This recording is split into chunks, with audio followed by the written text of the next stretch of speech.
เคนี่แล้วเรียบร้อยแล้วพี่น้องทอดแมงกิโลเมนูเฮามื้อนี้มีทอดแมงกิโลแล้วก็ก้อยแมงกิโลแล้วก็ป่นหรือน้ำพริกเนาะพี่น้องเอาเห็ดน้ำพริกแล้วก็1เฮ็ดกับพี่น้องเนาะแล้วก็อันนี้ด้วย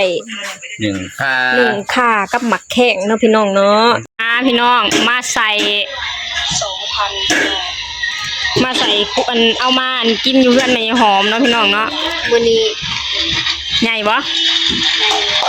มื้อนี้ซุ่มนุ่มจิรอซุ่มนุ่มจิรอซุ่มนุ่มจิรต้มมื้อเช้านี่พากันใส่แล้วเรียบร้อยเนาะพี่น้องแล้วก็พากันมาคุดต้นแรงแล้วก็มาใส่อีกเอามากินรวมกันอยู่เพื่อนในหอมเนาะพี่น้องเนาะซุ่มนุ่มจิรอเด้อมื้อนี้ซุ่มนุ่มจิรอแบบมื้อนี้มีแต่คนได้หลายๆเจ้คนสวยเฮาก็ได้หลายหลายบ่ได้เด้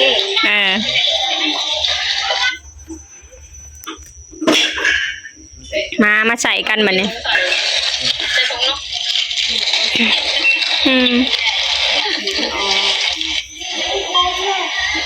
วันนี้เมนูปนกิโลแล้วก็หัวจิโล1เฮ็ดแล้วก็1ยอดข่าแซ่บมีแต่อาหารแซ่บ2,000มีแต่อาหารแซ่บอาหารบ้านๆเฮาเนาะมันแซ่บใจแม่ใหญ่หอมมาแล้วบ่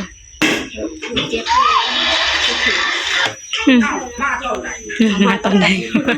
เขามาเจ้าของเฮือนไหนคนมาเฮือนยังบ่ฮู้มื้อเจ้าของเฮือนเป็นลิ้นมาใส่กันเนาะพี่น้องคุณมาเบิ่งไก่ลูกร้ายผักร้ายแหน่ผู้3ของ3ของพี่น้องเอ้ยผู้3สิกินยังในของอีกเด้นี่ในของยังผู้รับบ่ได้หลายนึง3สิใส่พี่น้องเอ้ยผู้3สิกินมื้อแรงนี่ใช้ของปนางปนางก็คือได้หลายใช้ของปะบ่าวข่อยหลายกว่าหมู่กูได้หลายข่อยหลายกว่าหมู่เป็นใส่แต่ว่าต้นแรกได้หลายกว่าต้นเสาแม่นใส่ไว้ต้นแรกมานะฉันไปขุดใน2ไห3ไหนะแบบบ่ได้ไปใส่เลยเป็นกิ๊กๆอยู่ค่ะใส่ไว้แม่มื้อเช้าสิไปขายให้กินจ้ะเด้อใส่ไปเป็นชั่วโมงแล้วพี่น้องยังบ่แลกบ้านนี้รุ่นนี้บ่มีขายรุ่นนี้ไม่มีขายรุ่นนี้ไม่ขายกินก็ไม่พอกินอย่างเดียวนะกินอย่างเดียวขายก็เสียดายไม่มีขายกินก็ไม่พอขายไปก็เสียดายกินฮอดขายไปก็กินฮอดเถื่อแห้งที่แบบว่าขุดเนาะเห็นตอนขุดกินเองดีกว่าขนาดพูดปานี่ยังอันไม่เห็นหน้ายังมันหลายเนาะเรื่องบ่สะใจ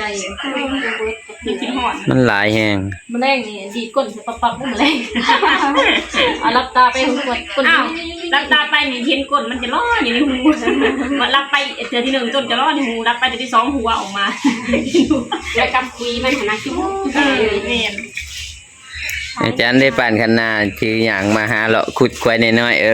ๆมันจังอยู่มันจะเทิงไวเดี๋ยวหาเบิ่งตอนใส่แล้วนึงน้องเดี๋ยวใส่แล้วจังเบิ่งร้ายค่ะกระดอกยังโดนผู้ที่แล้วเนี่ยนี่แล้วเรียบร้อยแล้วพี่น้องบักหลายๆนึงพี่น้องเลยซ้ำสิกินย้ำมาใกล้ๆคนกระโพดกระเหลือสังบัดคูดกระดอกกระเดี่ยเนาะคนดับแล้วมั้งเมนูมือแรงเนาะพี่น้องเมนูมือนี่หัวแมงกีโฟมหรือหัวแมงกีโลแล้วก็เอาไปเห็ดน้ำพริกพี่น้องเนาะ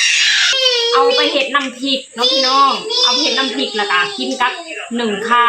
กับ1เห็ดเนาะพี่น้องเนาะแล้วก็เข้าตู้เก็บอันผักยังผักกระเดากับผักกระโดนมากินกับพี่น้องเนาะไปขัวกันเลยพี่น้องโอเคไปขัวกันเลยมันพี่น้องมาขัวเลยอันนี้ขัวบนใส่น้ำมันเด้อพี่น้องขัวสิขัวแล้วก็สิเอาเห็ดน้ำพริกเนาะพี่น้องเนาะขัวไว้แล้วก็มาเห็ดน้ำพริกบนใส่น้ำมันเด้อ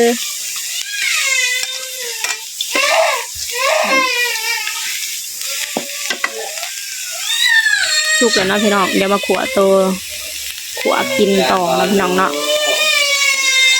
พี่น้องบัดนี้ก็ขัวกินเนาะพี่น้องขัวกินเป็นโตเนาะพี่น้องเนาะบ่ได้เอาไปเฮ็ดน้ำพริกนี่สตุกขัวน้ำมันแห้งแล้วล่ะก็เอาน้ำมันใส่เนาะพี่น้องเนาะนี่ทอดกรอบๆแซ่บๆเด้อพี่น้องเอ้ยของธรรมชาติของหาเองนี่แซ่บพี่น้องพากันคูดได้บักหลายนึงแบ่งไว้แกงหน่อไม้มื้ออื่นนำแล้วก็แบ่งให้พี่เสิร์ชเพิ่นจะกินก้อยเนาะพี่น้องเนาะแล้วก็แบ่งไปเฮ็ดน้ำพริกนำก็เลยเหลือส่ำนี้ขนาดแบ่งหลายหมู่ขนาดแบ่งไปหลายเลยเด้นี่ยังเหลือหลายอยู่พี่น้องเอ้ยซ้ำสิกินนี่ทำงานเจ็ดคูณ11ฝา โอเคนี่แล้วเรียบร้อยแล้วพี่น้องทอดแมงกิโลเมนูเฮามื้อนี้มีทอดแมงกิโลแล้วก็ก้อยแมงกิโลแล้วก็ ป่นหรือน้ำพริกเนาะพี่น้องเอาเห็ดน้ำพริกแล้วก็1เฮ็ดกับพี่น้องเนาะแล้วก็อันนี้ด้วย1ข่ากับหมักแข้งเนาะพี่น้องเนาะหรือมะเขือพวงนั่นเองไปกินกันเลยแซ่บๆเหมือนกันเด้อพี่น้องไปแซ่บๆป้าตัวดื้อได้กิน1ขาว้าวกักไอ้หลีแซ่บบ่ลูกว้าวแซ่บบ่ตัวดื้อนี่ก็กินเบิดทุกอย่างพี่น้องกินกันเลยครอบครัวใหญ่เลยเนาะพี่น้องเนาะจะคนนี่โอ้11-12 คนนี่ได้เดี๋ยวมามีกินกับแจ่วจีนรอครับแต่ตั้งใจกินกับแจ่วจีนรออย่างเดียวแซ่บมาเด้อเดี๋ยวก็เป็นรูปแกเป็นประธานยังมีครับ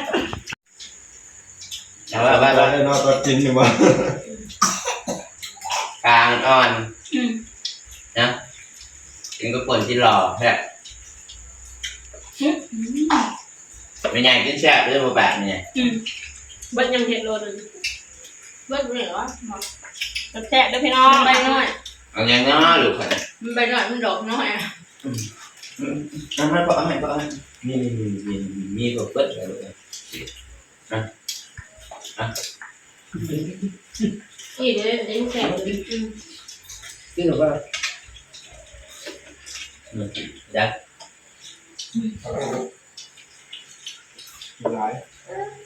กินใหญ่เป็นแม่เจ้าของค้าพี่น้องโอเคสำหรับคลิปนี้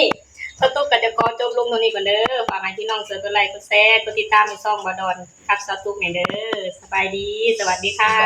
สบายดี